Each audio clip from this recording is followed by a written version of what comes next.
Good morning, students. From today, we are going to start our chapter 1, that is the electric charges and field, right? So, unit 1 is all about electrostatics. So, first of all, let us know that what do we mean by the term electrostatic, right? The word electrostatic has been made by adding the two words, that is the electro and static. So what do we mean by the term electro? Obviously, electro is something related to electricity, right? And the word static means something which is at rest, right? Static का मतलब the one whose position is not changing with respect to time, and if the position of the object is not changing with respect to time, then it is said to be in rest. So in electrostatics, we are going to discuss about the charges that are at rest, right? Because we know that electricity is due to the flow of charge, है ना? How can we define the electricity? Electricity is the rate of flow of charges. तो अगर किसी wire में से charges flow हो रहे हैं तो हम क्या बोलेंगे कि उस वायर में से करंट फ्लो हो रहा है, राइट? किस स्पीड में चार्जेस फ्लो हो रहे हैं उसको हम क्या बोलेंगे, that the amount of electricity is flowing through the wire, right? So basically electricity is nothing but the rate of flow of charges. So in this, obviously we know that there are two types of charges, that is the positive charge and negative charge, right? So in this chapter or in this unit electrostatics, we are going to discuss about the charges that are at rest. Okay, हम ऐसे charges की study करने वाले हैं जो कि rest में होते हैं, जिनकी position time के respect में change नहीं हो रही है. We are going to discuss about that charges. Okay, now our first chapter is about electric charges, right? So charges, we know that there are two types of charges, positive and negative, right? तो उसके पहले हम समझते हैं कि charges क्या होते हैं. Okay, so charges is basically जब भी किसी बॉडी पर फ्रिक्शन होता है तो फ्रिक्शन के कारण उस बॉडी में एक कैपेबिलिटी आ जाती है कि वो छोटे छोटे पार्टिकल्स को अट्रैक्ट करने लग जाता है, राइट? आपने देखा होगा कि जब भी हम कॉम कंघी करते हैं, है ना, और उस कॉम को अगर हम छोटे छोटे पेपर पीसेस के पास लेकर जाएं तो वो जो पेपर पीसेस होते हैं वो कॉम के ऊपर चिपक जाते हैं, राइट? इसका मतलब कि जब हमने कंघी की तो उस कॉम में छोटे छोटे पार्टिकल्स को अट्रैक्ट करने की कैपेबिलिटी आ गई, उसकी एबिलिटी आ गई, right? So this property of the particles, this property of the objects by the virtue of which they can attract the small particles is called as charges. ठीक है, किसी भी ऑब्जेक्ट की वो प्रॉपर्टी जिसके कारण वो दूसरे छोटे छोटे पार्टिकल्स को अट्रैक्ट कर सकते हैं उसको हम क्या बोलते हैं, charges. Now charges is basically are of two types, positive charge and negative charge. Okay, अब किसी भी बॉडी पर पॉजिटिव चार्ज और नेगेटिव चार्ज क्यों होता है वो समझते हैं. ओके, हम कब बोलेंगे कि कोई बॉडी पॉजिटिवली चार्ज्ड है और कब कोई बॉडी नेगेटिवली चार्ज होती है, that we are going to see. Suppose this is the nucleus and this is the outermost orbit. ठीक है, सपोज हम मान लेते हैं, आपको पता है एटम का स्ट्रक्चर, जो न्यूट्रॉन्स और प्रोटॉन्स होते हैं वो इस न्यूक्लियस के अंदर रहते हैं, right? Suppose we are talking about the atom जिसमें जिसके न्यूक्लियस में 5 न्यूट्रॉन्स हैं और 5 प्रोटॉन्स हैं, राइट? अब सिंस 5 प्रोटॉन्स हैं तो सेम नंबर ऑफ इलेक्ट्रॉन्स जो हैं वो इस ऑर्बिट में रिवॉल्व करेंगे. And you know that first orbit में कितने इलेक्ट्रॉन्स आते हैं, केवल 2. तो ये 2 इलेक्ट्रॉन फर्स्ट ऑर्बिट में आ गए और बाकी के 3 इलेक्ट्रॉन आउटर मोस्ट ऑर्बिट में आ गए, right? So the electrons which are in the outermost orbit are called as free electrons, right? वो इलेक्ट्रॉन्स जो आउटर मोस्ट ऑर्बिट में होते हैं उनको हम क्या बोलते हैं, फ्री इलेक्ट्रॉन्स. और जो इलेक्ट्रॉन्स अंदर की तरफ होते हैं उनको हम बोलते हैं बाउंड इलेक्ट्रॉन्स। और आपको पता है कि एटम इलेक्ट्रॉन्स को या तो डोनेट भी कर सकते हैं या एक्सेप्ट कर सकते हैं, राइट। हर एटम की ये प्रॉपर्टी होती है कि वो अपने आउटर मोस्ट ऑर्बिट में से इलेक्ट्रॉन्स को या तो एक्सेप्ट डोनेट कर सकता है या दूसरे इलेक्ट्रॉन्स को एक्सेप्ट कर सकता है, राइट। सपोज ये एटम अपना एक इलेक्ट्रॉन पास वाले किसी एटम को डोनेट कर देता है, राइट। इसने क्या किया, अपना एक इलेक्ट्रॉन पास वाले एटम को डोनेट कर दिया। अब उस केस में यहाँ पर नंबर ऑफ पॉजिटिव चार्ज या नंबर ऑफ प्रोटॉन ज्यादा हो जाएंगे as compare to the electrons, right. यहाँ पे क्या हुआ, सिंस ये एक इलेक्ट्रॉन तो चला गया तो अब प्रोटॉन ज्यादा हो गए और प्रोटॉन पे पॉजिटिव चार्ज है ना, इसलिए ये बॉडी कैसी हो जाएगी, पॉजिटिवली चार्ज्ड। क्यों, क्योंकि एक इलेक्ट्रॉन चला गया, अब पॉजिटिव चार्जेस ज्यादा, तो जब पॉजिटिव चार्जेस ज्यादा तो the body become positively charge. और इसी का जस्ट अपोजिट, अगर इसने पास वाले एटम से एक इलेक्ट्रॉन ले लिया, ठीक है, तो नंबर ऑफ प्रोटॉन कितने 5 और नंबर ऑफ इलेक्ट्रॉन कितने 6। इसका मतलब नंबर ऑफ इलेक्ट्रॉन ज्यादा हो गए। तो जब नंबर ऑफ इलेक्ट्रॉन ज्यादा हो गए इसका मतलब ये बॉडी कैसी हो गई, नेगेटिवली चार्ज्ड। इसका मतलब अगर कोई एटम इलेक्ट्रॉन को डोनेट कर रहा है तो it will become positively charged, और अगर कोई एटम इलेक्ट्रॉन को एक्सेप्ट कर रहा है तो it will become negatively charged. यहां से एक चीज हमको समझ में आती है कि किसी भी बॉडी पर जो चार्ज होगा, इधर इट में भी पॉजिटिव और इट में भी नेगेटिव, वो चार्ज किसके कारण होगा, it is just because of the electrons only, right. उसमें प्रोटॉन्स का कोई भी रोल नहीं होता है, okay, because protons are bounded to their nucleus, है ना। वो ना तो न्यूक्लियस को तोड़कर कोई प्रोटॉन बाहर जा सकता है, ना बाहर से कोई प्रोटॉन अंदर आ सकता है, राइट।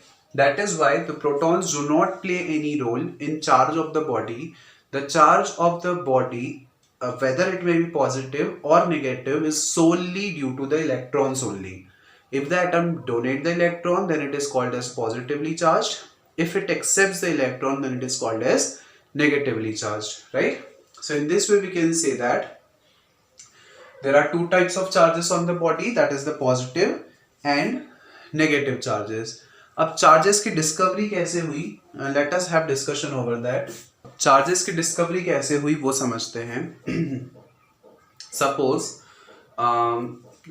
वी हैव डिस्कस्ड कि किसी भी बॉडी पर जो चार्ज होता है that is basically due to the friction, right. अगर कोई बॉडी किसी दूसरी बॉडी पर रब कर रहे हैं तो जो बॉडी है उसमें छोटे पार्टिकल्स को अट्रैक्ट करने की कैपेबिलिटी आ जाती है, और इसी को हम क्या बोलते हैं, चार्जेस, राइट।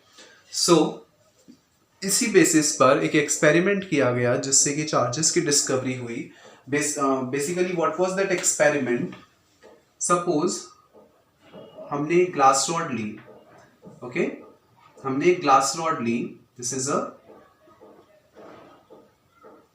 जब मैं इस ग्लास रॉड पर एक सिल्क के क्लॉथ को रब करूंगा, हमने क्या किया, एक सिल्क का क्लॉथ लिया, उस पर इस ग्लास रॉड को रब किया, ओके। सिमिलरली ऐसी ही एक और ग्लास रॉड ली, उस पर भी हमने सिल्क के क्लॉथ को रब किया, ओके। और जब इन दो ग्लास रॉड्स को एक दूसरे के पास पास लाया गया तो ये ऑब्जर्व किया गया कि ये दोनों एक दूसरे को क्या कर रही थी, रिपेल कर रही थी, राइट। ये दोनों एक दूसरे को रिपेल कर रही थी।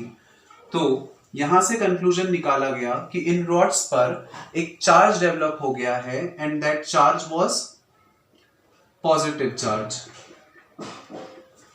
एंड वी नो दैट जब दो सिमिलर चार्जेस एक दूसरे के पास में लाए जाते हैं तो वो एक दूसरे को रिपेल करते हैं, right.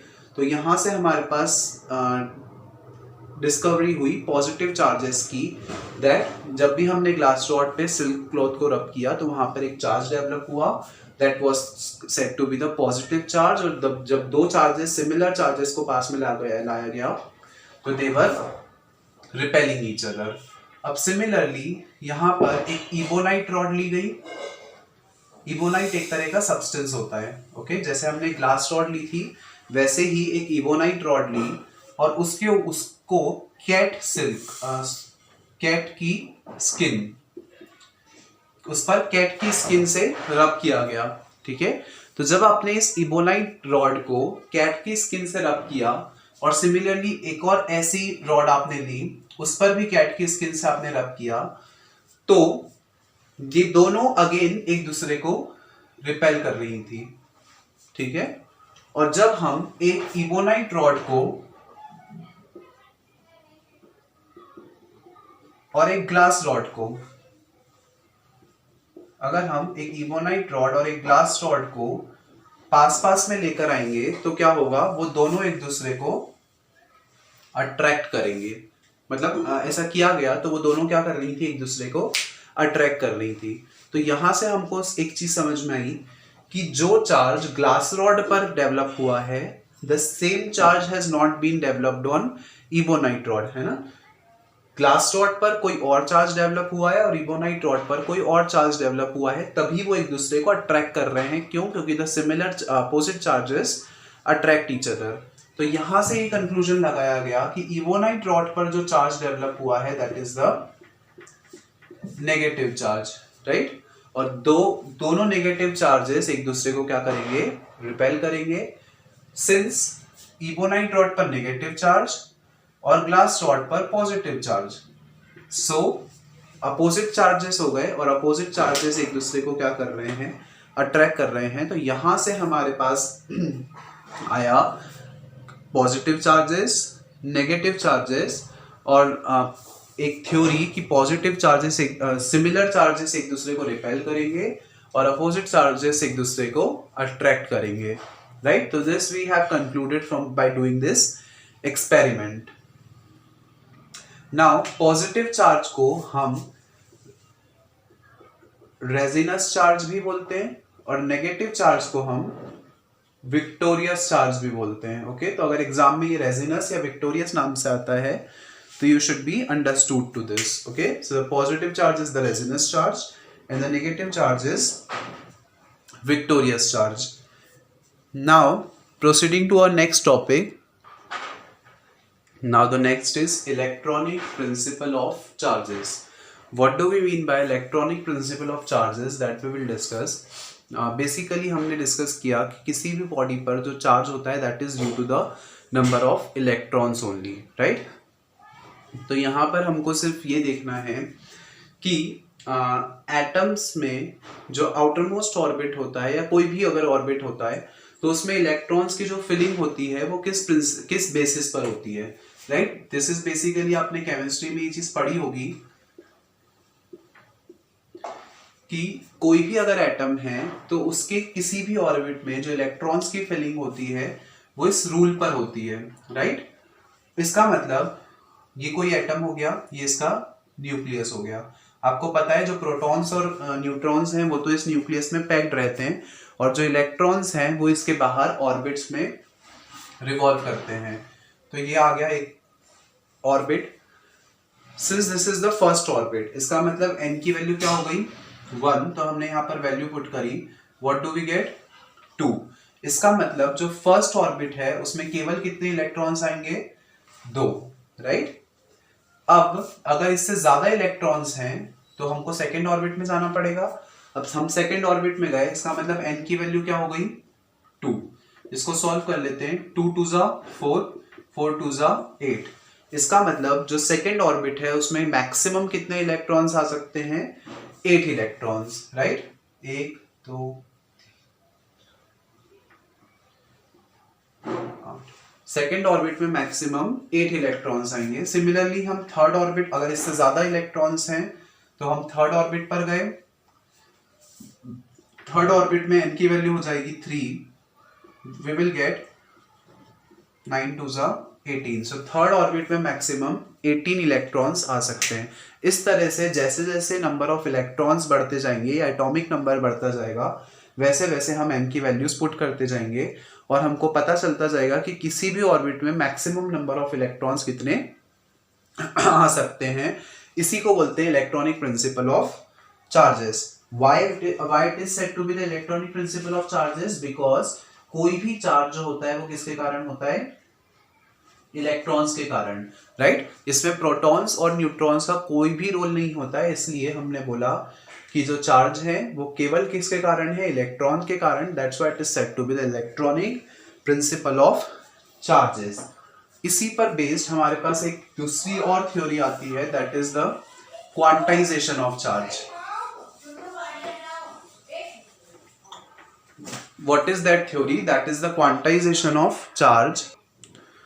Now the next principle is quantization of charges. Quantization of charges, right? Basically जो चीज अभी तक हम ओरली बोल रहे थे, अगर हम उसी को इक्वेशन के फॉर्म में रिप्रेजेंट करें तो that will be called as the quantization of charges. what we have discussed till now कि किसी भी बॉडी पर जो चार्ज होता है, चार्ज को हम कैसे डिनोट करते हैं, Q से। किसी भी बॉडी पर जो चार्ज होता है that is solely due to the number of electrons, right. That is किसी भी बॉडी पर जो चार्ज होगा वो इलेक्ट्रॉन पर चार्ज का इंटीजर मल्टीपल होगा, राइट। किसी भी बॉडी पर जो चार्ज होगा that should B N integer multiple of the charge on electron. Why it should be the integer multiple? Because कोई भी एटम जो है वो इंटीजर्स में ही इलेक्ट्रॉन्स को डोनेट या एक्सेप्ट कर सकता है ना। ऐसा तो पॉसिबल नहीं है कि किसी एटम ने 2.5 इलेक्ट्रॉन डोनेट किए हो या 3/4 इलेक्ट्रॉन डोनेट किया हो या 4/5। इस तरह से फ्रैक्शन या डेसिमल में कोई भी एटम इलेक्ट्रॉन को डोनेट या एक्सेप्ट नहीं कर सकता है। इसलिए जो n है that should be a complete integer, right. कोई भी atom 1 electron, 2 electron, 3 electron, 4 electron इस तरीके से ही डोनेट या एक्सेप्ट करेगा rather than फ्रैक्शन या डेसिमल में, right. So this principle is called as the principle of quantization of charges. इस पर बेस्ड अगर हम एक छोटा सा न्यूमेरिकल देखें तो suppose I have given you a statement that किसी बॉडी पर जो चार्ज है वो है 3.8 इंटू 10⁻⁻19 कूलम, और सपोज आपको ये दे दिया कि आपको ये बताना है that is this statement true और फॉल्स, राइट। आपको एक बॉडी पर चार्ज दे दिया है एंड आपसे पूछा है कि क्या ये चार्ज पॉसिबल है या नहीं। So how can we find out that is this charge possible और not. Let us see that हमारे पास फॉर्मूला है Q is equal to NE, right. आपको चार्ज कितना दिया हुआ है 3.8 इंटू 10⁻⁻19 कूलम। चार्ज की ऐसा unit you know that it is coulomb, right. N मतलब नंबर ऑफ इलेक्ट्रॉन्स हमको नहीं पता है, और charge on electron it is obviously 1.6 into 10⁻⁻19 coulomb, right. Now हमको n की वैल्यू निकालनी है तो इसको हम नीचे भेज देते हैं। So what do we get from here, n is equal to 3.8 into 10⁻⁻19 upon में 1.6 इंटू 10⁻⁻19। 10⁻⁻19 से 10⁻⁻19 कैंसल, यहाँ से हमारे पास आ गया n is equal to 3.8 upon 1.6। ये डेसिमल से डेसिमल कैंसल, हमने इसको कैंसल किया 16×32, it will be 2 point something, right. ये कंप्लीटली डिवाइड नहीं हो रहा है, इसका मतलब ये क्या आ रहा है 2 पॉइंट डेसिमल में कुछ आ रहा है। और हमने क्या देखा था कि n जो है वो कंप्लीट इंटीजर होना चाहिए। अगर हमारा आंसर डेसिमल में आ रहा है इसका मतलब हमारा स्टेटमेंट कैसा है, it is a false statement. Universe में कोई भी ऐसी बॉडी प्रेजेंट होना पॉसिबल नहीं है जिस पर जो चार्ज है वो 3.8 इंटू 10⁻⁻19 कूलम हो, right. Why? Because it is not the integer multiple of the charge on electron, that is 1.6 into 10⁻⁻19 coulomb, right? Suppose अगर इसी की जगह पर यहाँ पर होता 4.8, right? अगर हमको यहाँ पर 4.8 दे दिया होता, so in that case what will be the changes? यहाँ पर 3.8 की जगह पे हम कर देते हैं 4.8, यहाँ पर अगेन 4.8, हियर 4.8, और जब यहाँ पे हमने इसको डिवाइड किया so what do we get, 16 3s are 48, right. इसका मतलब जो n है वो आ गया इंटीजर, और जब इंटीजर आ गया इसका मतलब हमारा स्टेटमेंट कैसा हो गया है, true. It is possible to have a body which has the charge 4.8 into 10⁻⁻19 coulomb. So in this way we can find out the the possibility of having any charge on the body, that whether a given charge is possible or not, that we can find out by using this formula. And this formula is called as principle of quantization of charges. यहाँ से एक important question है, it is a kind of a conceptual question as well, you can say that, कि हम बोलते हैं 1 coulomb charge, right? We are familiar with the 1 coulomb charge. So many times we have discussed that suppose 1 coulomb charge is flowing through the wire. In class 10th also you might have studied, all right? So अगर हम बोल रहे हैं 1 coulomb charge, so इस 1 coulomb charge में कितने number of electrons होंगे, that we will see. That also we can find out by using this formula. Okay? So हमारे पास क्या है, 1 coulomb charge, हमको निकालना है कि इस 1 coulomb charge में जो number of electrons हैं वो कितने होंगे. तो चार्ज हमारे पास कितना आ गया, 1, n, that is the number of electrons, हमको नहीं पता है, so we have written n here. Charge on electron is 1.6 into 10 to the power minus 19 coulomb, right? This thing we know. N is equal to 1 upon में 1.6 into 10 to the power minus 19, right? Now n is equal to, इसको अगर मैं ऊपर भेज दूं तो ये हो जाएगा 10 to the power 19 अपॉन में 1.6. इसको हम ऐसा अच्छा, यहाँ से हमने डेसिमल भी हटा दिया तो यहाँ पर एक और 10 लग गया. So what do we get, n is equal to 10 to the power 20 upon में 16, राइट? नाउ इसको हम ऐसा लिख सकते हैं that n is equal to 10,000 into 10 to the power 16. हमने क्या किया है, इसको अलग अलग कर दिया, 10 की पावर 16 अलग लिख दी और 10,000 अलग से लिख दिया. ऐसा क्यों किया, ताकि ये 10,000 16 से कंप्लीटली कैंसिल हो रहा है ना. हमने इसको कैंसिल किया, 4 4 जा 16, 4 2 जा 8,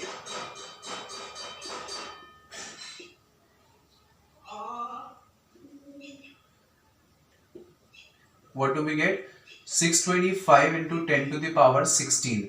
That is, अगर हम बोल रहे हैं कि किसी वायर में से 1 coulomb चार्ज फ्लो हो रहा है, इसका मतलब किसी पर्टिकुलर टाइम में उस वायर में से इतने नंबर ऑफ इलेक्ट्रॉन्स फ्लो हो रहे हैं. तो 1 coulomb चार्ज एक बहुत बड़ा अमाउंट ऑफ चार्ज होता है, right? That is 625 into 10 to the power 16 number of electrons are flowing through the wire at that particular time.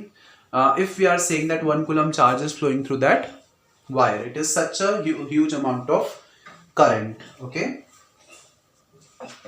now proceeding ahead, our next topic is the law of conservation of charges.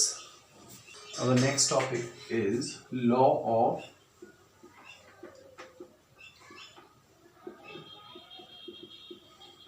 conservation of charges. Law of conservation of charges का मतलब क्या होता है, आपने पढ़ा होगा law of conservation of energy, right? आपने previous classes में you might have studied law of conservation of energy. So basically energy can neither be created nor be destroyed, only it changes from one form to another, right? This thing we have studied in the law of conservation of energy, law of conservation of mass, right? The same thing is applicable here also, that the charges can never be created nor be destroyed, only it can be transferred from one body to another. ठीक है, हम charges को ना तो develop कर सकते हैं ना ही उनको डिस्ट्रॉय कर सकते हैं, हम केवल चार्जेस को एक फॉर्म से दूसरे फॉर्म में कन्वर्ट कर सकते हैं, right? This is the law of conservation of charges. For example, हमने स्टार्टिंग में बात की थी एक ग्लास रॉड की, और उस ग्लास रॉड पर हमने एक सिल्क के क्लॉथ को रब किया था, राइट? और वहां से हमने क्या कंक्लूजन निकाला था कि इस ग्लास रॉड पर पॉजिटिव चार्जेस डेवलप हो गए और इस सिल्क रॉड पर ग्लास रॉड पर पॉजिटिव चार्जेस डेवलप हो गए. तो इस पर पॉजिटिव चार्जेस डेवलप कैसे हो गए? क्योंकि इसने अपने कुछ इलेक्ट्रॉन्स डोनेट कर दिए, है ना। हमको पता है कि कोई भी बॉडी पॉजिटिवली चार्ज कब होती है, जब वो अपने कुछ नंबर ऑफ इलेक्ट्रॉन्स डोनेट कर देती है। तो इस ग्लास रॉड ने किया अपने कुछ नंबर ऑफ इलेक्ट्रॉन्स इस सिल्क क्लॉथ को दे दिए, और जितना पॉजिटिव चार्ज इस ग्लास रॉड पर डेवलप हुआ उतना ही नेगेटिव चार्ज इस सिल्क क्लॉथ पर भी डेवलप होगा, राइट। तो यहाँ पे चार्जेस, इस ग्लास रॉड के चार्जेस कहीं गायब नहीं हो गए, राइट। इस ग्लास रॉड के जो चार्जेस हैं वो इस ग्लास से सिल्क में ट्रांसफर हो गए। So the charges have not been destroyed, it has only transferred from the glass rod to the silk rod. This is basically the law of conservation of charges. Similarly हमने ebonite rod भी ली थी और हमने इसको इस पर cat skin को rub किया था, राइट। और हमने क्या कंक्लूजन निकाला कि ये जो इबोनाइट रॉड है वो नेगेटिवली चार्ज हो गई। तो जब ये नेगेटिवली चार्ज हुई तो ये जो कैट्स की स्किन है that should become the positively charged. क्यों पॉजिटिवली चार्ज? क्योंकि इस कैट स्किन ने अपने कुछ नंबर ऑफ इलेक्ट्रॉन्स इस इबोनाइट रॉड को दे दिए।